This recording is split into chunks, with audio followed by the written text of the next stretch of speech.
Interdit de parler de la bite d'Alexandre Herbeau aujourd'hui. Bonjour.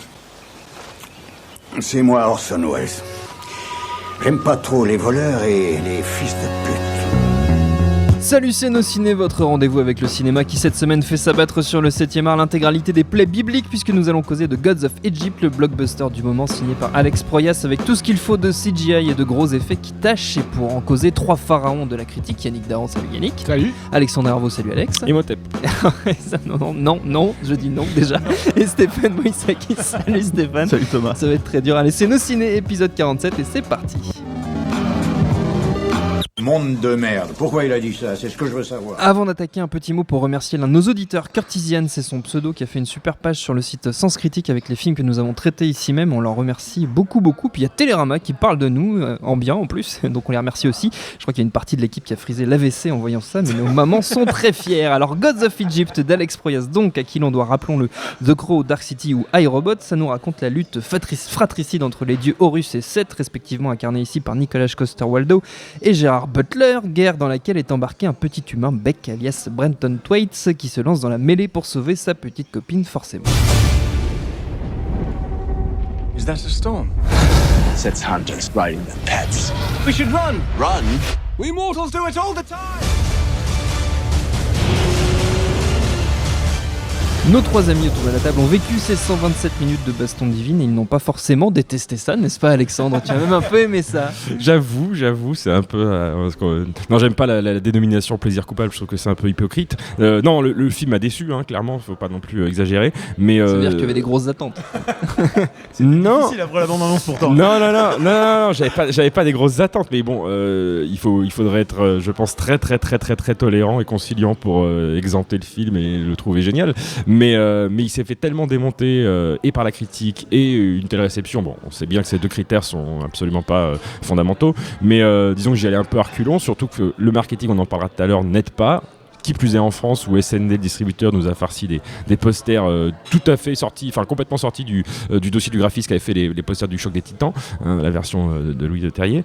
Donc ça donnait pas très envie d'y aller. Et au final, même si on va en parler, il y a beaucoup de défauts dedans. J'avoue qu'il y a des passages du film, des espèces de moments de folie pure, avec un Geoffrey Rush complètement hideux, tirant le soleil parce que c'est le dieu rat avec une terre plate derrière. Enfin, il y a des images, il y a des tableaux comme ça. Qui sont complètement what the fuck. On se dit que le film a sans doute été un petit peu taillé à la serbe. J'ai lu une interview de Proyas où il parlait qu'il avait le montage qu'il préférait, c'était un montage de 2h45. Bon, ça aurait été long, mais j'imagine qu'il y aurait moins d'incohérences scénaristiques. Moi, mon gros problème avec le film, on en parlera après, c'est le casting. Voilà. D'accord. T'aimes pas Gerard Butler? Qu'est-ce qui t'arrive?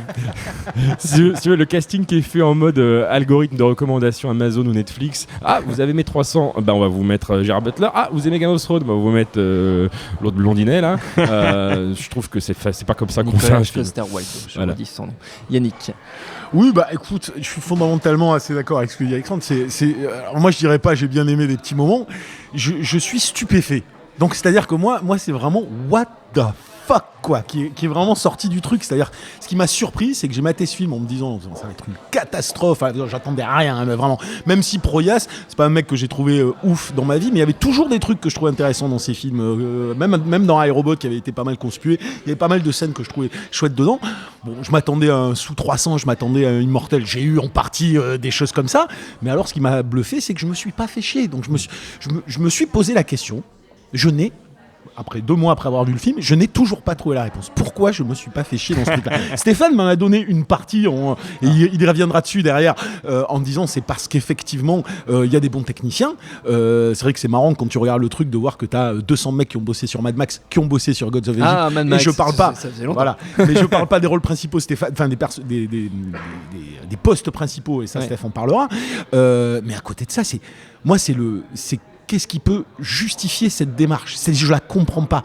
Ça va tellement plus loin même que du Immortel, que du 300. C'est-à-dire que Immortel et 300, sous cette volonté fallacieuse de faire du fun pour ados, se prennent au sérieux dans leur truc. Là-dedans, tu dis, ça se prend même pas au sérieux. C'est d'une débilité, mais constante. C'est un Sentai, c'est les Power Rangers. Voilà. Donc le mec, il te dit, je veux faire un film fun, mais tu fais, non mais cette DA, non mais cette histoire, c'est-à-dire, à la limite, pourquoi tu vas me mettre cette espèce de tétard au début que tu vois doit arriver, qui est ridicule au possible, avec sa gonzesse que t'as envie de baffer en 3 secondes et demie, avec une histoire qui est improbable. Moi j'étais sur le cul. Toi, t'as envie de baffer la gonzesse, toi. Ah ouais, grave. Ah ouais, non, mais elle est insupportable. Mais c'est pas bien. Elle sourit, Enfin, c'est elle sourit interdit. 3 secondes, elle m'agace. C'est très mal. Non, mais tu vois, le truc, c'est. Ce qui est très bizarre, c'est qu'au final, c'est même pas le mec, les dieux qui se transforment qui sont du Transformers là, pour se foutre sur la gueule, ou l'autre qui se balade en scarabée volant, ou l'autre avec son vaisseau spatial là, qui fait. Ok, tu dis c'est surréaliste. Dans ces autres films, on jouerait la carte de. C'est même pas ça. Il y a une espèce d'ensemble. Que moi, malgré tout ce que tu pourras dire, Steph, même en DA et tout ça, je veux dire, est inconsistant. Il y a des moments, ça va être bien filmé. Puis il y a des moments, moi, l'arrivée des 2 serpents, là, filmé comme un épisode de 24 heures là, dans le désert, j'étais là, c'est absolument pas possible. Et il y a d'autres moments, t'as des trucs virtuoses où tu te dis, bon, bah là, Proyas, il fait des choses mortelles. Et puis t'as cette conclusion, Sciento, mes couilles, enfin, c'est tellement n'importe quoi. C'est tellement psychédélique. À tout niveau, je ne comprends pas comment il peut y avoir eu 25 mecs autour d'une table qui se sont dit, là, c'est top. On va faire ça, les mecs. Alors, on va faire ce truc-là, et ça va être génial, ils vont adorer. Je ne comprends pas. Voilà, excusez-moi, je suis vraiment. Je ne peux même pas faire une critique normale, je suis juste stupéfait par le bidule, quoi. Stéphane. Il faut savoir que c'est quand même un film qui a coûté cher, 150 millions, je crois, quelque chose comme Ouais, ça. ouais, c'est ça, Donc 140. c'est Alex Proyas, donc on en a parlé, c'est quand même le réalisateur de The Crow, c'est quand même le réalisateur de Dark City surtout. Voilà. Qui sont des films qui ont quand même un petit peu. Qui datent un peu maintenant. Qui datent, mais dans lequel en fait tu peux des radars. quand même voir que c'est un créateur d'univers. C'est voilà, il a, je veux dire, il est sans, à mon avis, sans Dark City par exemple, t'aurais jamais eu en termes de prod des films comme Le Seigneur des Anneaux ou ce genre de choses, des prises de risques en fait où lui il a pris un peu pour les autres quoi. 2-3 ans avant, 4-5 ans avant. Et le truc c'est que on a très vite on l'a traité de visionnaire. Dark City c'était le nouveau Blade Runner, tout ça. On est un peu tous déchantés. Mais le truc c'est que même si le film tient encore très bien la route en l'occurrence, mais c'est vrai que donc ce savoir-faire en fait est dans le film. Il va chercher le chef-op de McTiernan du 13e guerrier de Die Hard 3 pour faire sa lumière. Il va chercher, donc c'est très bien cadré, c'est assez joliment cadré, voilà. C'est-à-dire, c'est en fait, ce qui est très bizarre, c'est que t'as la musique de Beltrami qui fait très péplum, tu vois, donc très voilà. Enfin, tu sens qu'il a les références d'époque et tout. Donc t'as plein de trucs comme ça où tu te dis tiens, c'est tous ces éléments-là, ils sont là, mais ils s'agencent pas complètement parce que ce que ça raconte, c'est fondamentalement très con. Et le problème, c'est que en fait, c'est aussi traité de manière conne en fait, c'est-à-dire par moment, c'est-à-dire que quand tu parles de Sentai, voilà, il y a un côté tokusatsu comme ça avec Kamen Rider, avec Garou, où les personnages se transforment dans leur apparence de dieu quoi. Et effectivement tu regardes ça, moi je connais ces références là, mais c'est vrai que je pense que la critique ou les spectateurs ils voient ça, ils font mais qu'est-ce que c'est que ça. Et ça c'est un pur côté geek voilà. J'ai pas envie de comparer les deux films parce que il y en a un que j'estime vraiment réussi, en tout cas il ne mérite pas autant de se faire déchirer, mais je pense que la réception du film elle est égale à celle de Jupiter Ascending. C'est-à-dire que t'as tellement un travail dans le design, c'est tellement poussé que je pense que les gens n'ont plus l'habitude de voir ce genre de truc. Je veux dire aujourd'hui les films très designés, c'est Batman vs Superman, c'est des films comme ça. Non mais ou Transformers, tu vois, ce que je veux dire c'est que c'est des films où c'est un design glossy, slick, tu vois, et là t'as un peu ce truc là mais avec des références complètement baroques dedans, complètement dingues, hyper opératiques, qui comment dire enfin c'est un fourre-tout quoi, c'est n'importe quoi. Donc ça, moi je trouve que ça participe, je sais pas aussi si j'utiliserais le terme de plaisir coupable parce que je suis pas sûr de le revoir une deuxième fois, enfin en tout cas pas avant quelques années quoi, avant qu'on soit sûr que ça a bien vieilli. Voilà. Mais il y a un côté plaisant en fait dans le film vraiment parce que tu sais pas où il t'emmène. Tu sais pas où tu vas avec ce truc et mythologiquement c'est n'importe quoi, évidemment alors j'ai envie de dire c'est pareil, Gerard Butler c'est pareil, c'est un acteur limité. C'est quand même un acteur oui limité on va dire. Deux expressions, voilà, c'est content pas content.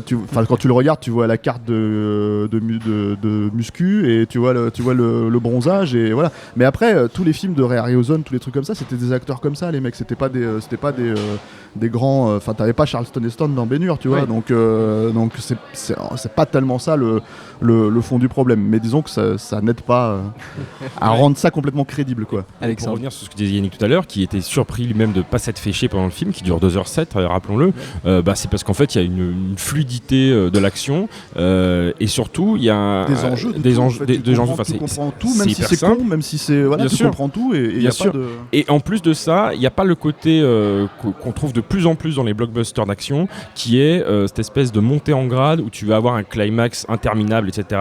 Les scènes d'action sont nombreuses, mais relativement d'une part bien fait, même si des fois il y a des CGI un peu foireux, mais surtout voilà, on n'a pas le temps de se lasser et ça change de décor en décor. J'ai vu quelques critiques qui comparaient ça à des jeux vidéo auxquels je n'ai pas joué, donc je peux pas m'amuser à sortir comme ça des références, ce serait un peu con, mais effectivement on passe de plateau en plateau, on passe de décor en décor, donc un coup on a une cité désertique, un coup on est dans l'espace, un coup on est dans les enfers, le domaine des morts, enfin bon, il y a vraiment une variété de décors, ils tournent que avec des décors numériques, mais sans que ça fasse non plus entièrement Sin City-esque ou 300-esque. Non, mais ça n'en est pas à ce point-là, mais t'as quand même, on va dire, parce que c'est vrai que tu dois avoir 2 plans sur 3 qui sont en numérique, quoi. Bien sûr. Et le truc, c'est que t'as quand même, sur ces 2 plans sur 3, t'as quand même au moins 2 plans sur 3, donc tu vois, on fait le calcul, tu vois, où tu vois les fonds, enfin les transparences, et ça aide pas à rentrer dans le ajoutons à ça le fait que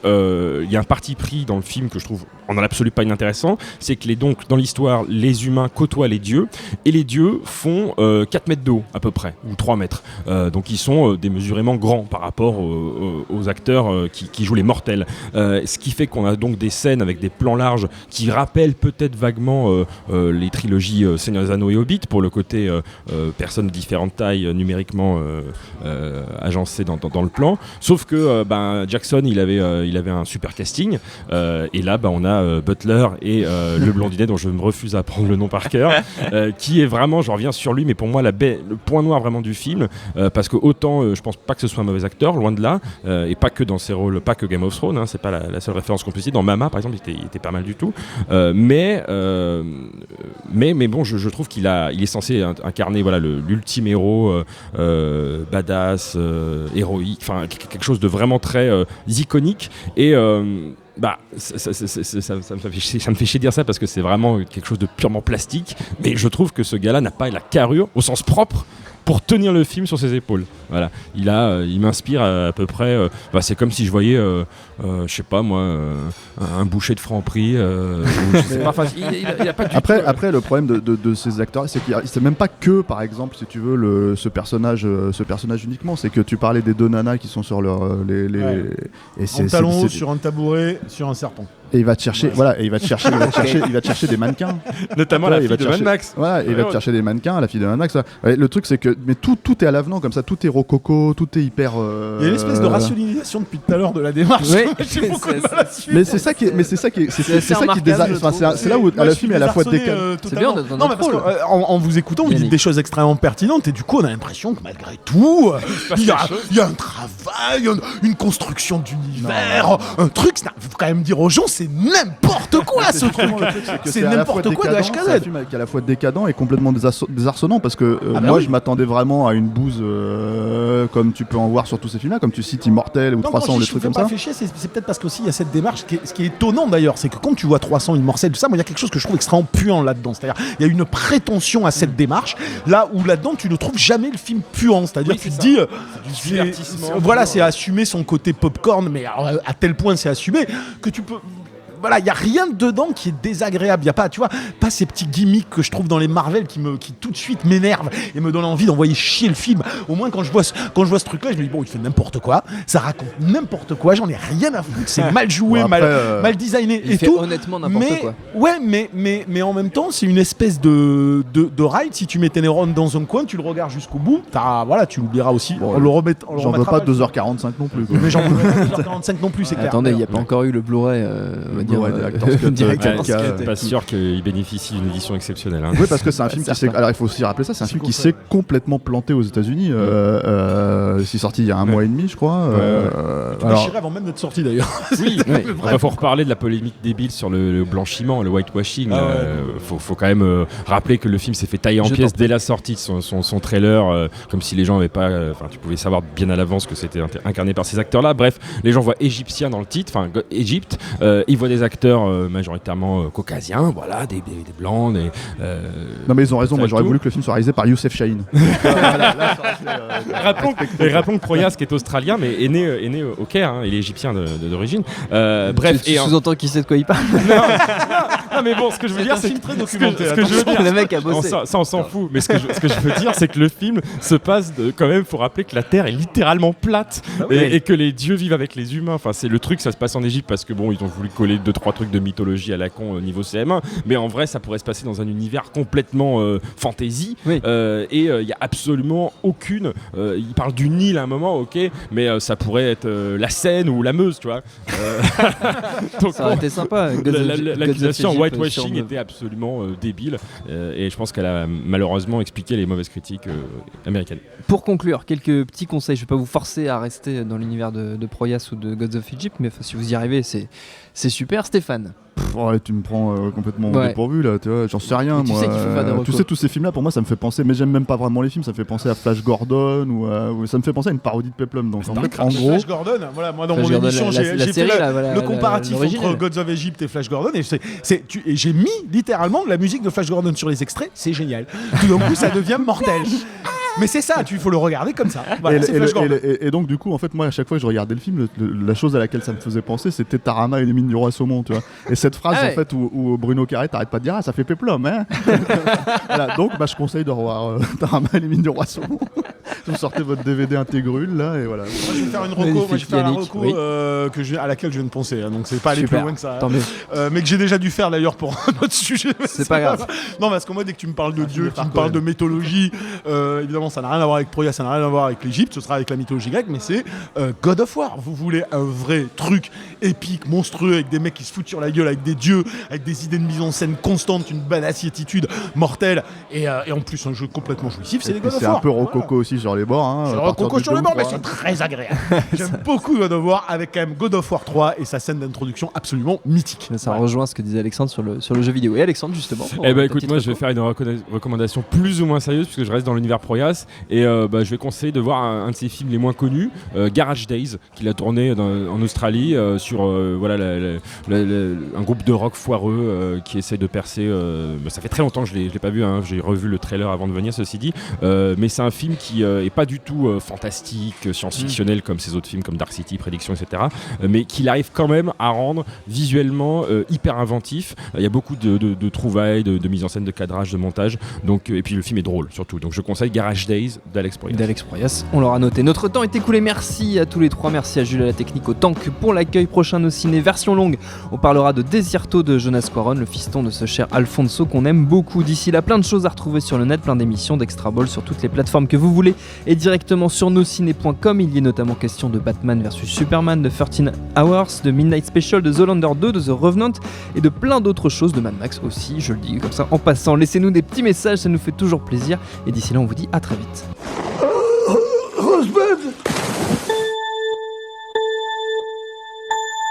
Salut, c'est Jean Z, No Game, c'est votre émission hebdo sur les jeux vidéo qu'on aime. J'adore les phrases des passants, je pourrais les écouter pendant des heures. Qu'on déteste. C'est horrible, les personnes, moi j'ai l'impression que c'est un simulateur de cons quoi. Ou les deux à la fois. No Game que vous pouvez retrouver sur iTunes, SoundCloud, Deezer, YouTube, Facebook, Twitter. À la semaine prochaine.